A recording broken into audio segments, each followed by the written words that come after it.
Hi there. You caught me cleaning an aquarium. Do y'all ever have a room in your house that you rarely go into? Well, I do. And this aquarium is in that room. It's my boy's bedroom. This is Bubbles' aquarium. Bubbles is a spotted puffer. A pufferfish. Some people call them blowfish. You'll see him in just a few moments. Now, this tank has been somewhat neglected, but that's not really true. You see, water quality and water clarity are two different things. This is a long-standing established aquarium with a mature filter, and it is its own nice little ecosystem. The water quality of this aquarium is perfect. However, there's algae growing. The water is still kind of clear, but it looks as though it's dirty because there's algae growing on the glass. Now, there's a misnomer again that algae in an aquarium is bad. And that's just simply not true. You see, algae is a plant, just like all the other plants that can grow in an aquarium. I'm really working fast here, aren't I? Yes, I've sped it up. Did you know that most of the oxygen that we breathe in comes from the algae that grows in the ocean and the rivers and lakes? Now, forests are wonderful. Trees are absolutely amazing, and we should conserve our forest. But most of the oxygen that we breathe comes from the algae growing in water.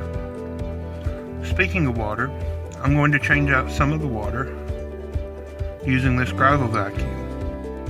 I have another video that I put up about a year ago showing how to start a gravel vacuum without having to suck on the end of the tube.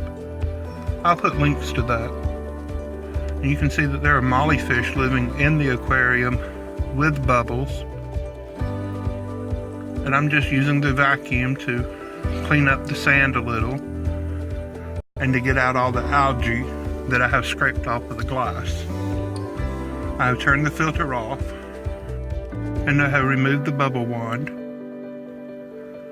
Another myth about aquariums is that the bubblers actually add oxygen to the water, and that's only somewhat true. An air pump is not pumping oxygen into the water. What the bubbles do is they break the meniscus, that magical molecular film at the surface of the water, and that allows the carbon dioxide to escape and more oxygen to be dissolved into the water from the surface. Now, I am rescaping this aquarium. I'm adding more driftwood and more rocks to give this tank a totally different look.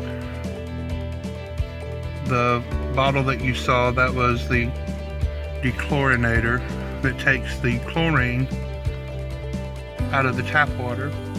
Now, there's Bubbles right there front and center, the little blob that's moving around. He is a spotted pufferfish, also sometimes called a blowfish, and he eats just normal fish food. He also eats frozen bloodworms and frozen beef heart and freeze-dried shrimp. But his very favorite food of all is live aquarium snails. And so I allow the snails to grow in the other aquariums that I have, and I move them into this tank for Bubbles to eat. The plant that you saw me add that was attached to the driftwood is a plant known as Java Fern. The other plant that you see floating is known as water wisteria. Both of these are very easy plants to grow.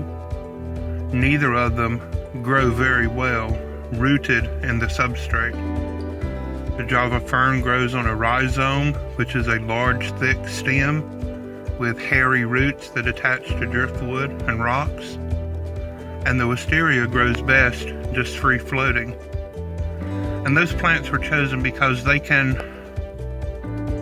withstand the salt that's added to the water for these fish. You see, these fish are not true freshwater fish, but they're not marine fish either. These fish are known as brackish water fish.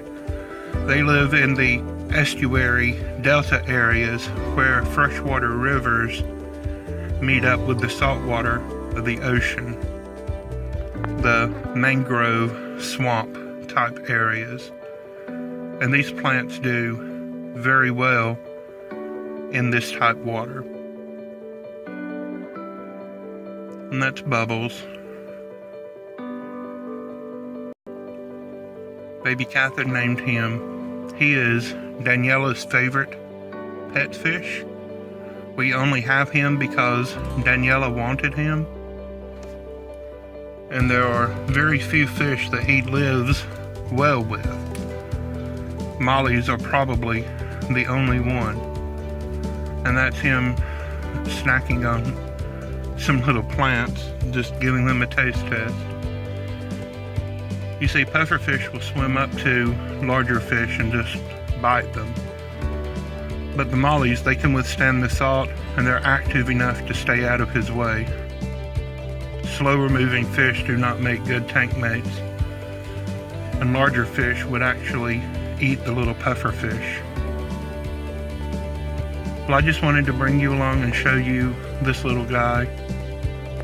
I've added a background to this aquarium. I'll show you how to do that in another video.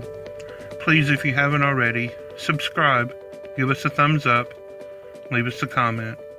God bless you. Bye-bye.